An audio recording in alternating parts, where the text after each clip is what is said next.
Local news that matters on Local 22 News. At this place in history, we're in the Barre Town Forest with Executive Director of the Vermont Historical Society, Steve Perkins. Steve, what brings us here? So we are in the heart, the historic heart of granite quarrying, really for the world. So Scott McLaughlin, who's the Executive Director of the Vermont Granite Museum, is going to meet us here, and we're going to go on a beautiful fall walk through the woods looking at granite quarries. Scott, we are in the granite capital of the world. How did Barre earn that moniker? Well, it got it actually in 1902 when it had finally surpassed all other states in the United States in creating dimensional block stone, which was sold for memorials. And from 1902 through the 1950s, this is where most of the granite was used in North America. It came right out of the ground that we're standing on today. And speaking of the ground that we're standing on today, where are we right now? So this is called Millstone Hill. And it's actually a pluton of granite that dates to about 350 million years old.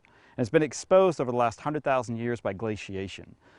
And so this material being exposed made it accessible to those early settlers of the region. What makes Barre granite so fine or so desirable? So it's a desirable stone for especially sculpture work because it has really fine crystal structure and it's also aligned.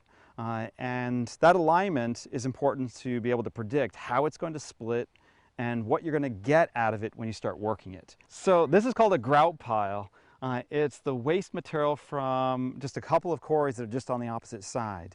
And in order to be able to achieve that great height, what they've done is they've built actually a railroad in the 19th century, early 20th, that scales up that hill, and it keeps getting extended as the hill gets larger and larger.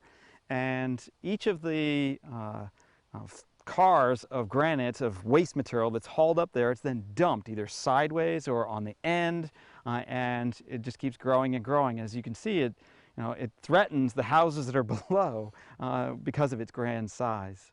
Scott, this is one of those waste piles you were talking about, correct? Correct. Well, these stones look good to me. What makes this waste then? It does look like good quality granite, but in many cases the granite has things such as soluble iron in it, and no one wants to see rust stains on a monument. There's also what are called white knots. If you have one of these white streaks in it of, say, quartz, a nice vein of it, it may look good as a countertop, but it certainly doesn't look good as a memorial or a sculpture. In the 19th century, about 90% of what was taken out of the ground was deemed not worthy of being turned into a finished monument or sculpture, so it ended up here.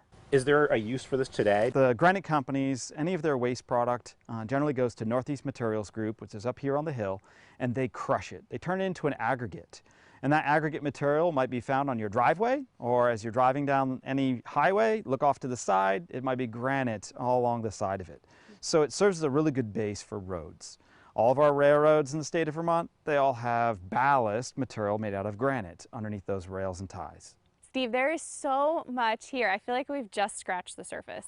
I know, and the weather is perfect. I think we should come back and we should revisit this again next week. So I think Scott's going to be with us and we'll learn even more about granite quarrying here in Barre. At this place in history. Local news that matters on Local 22 News.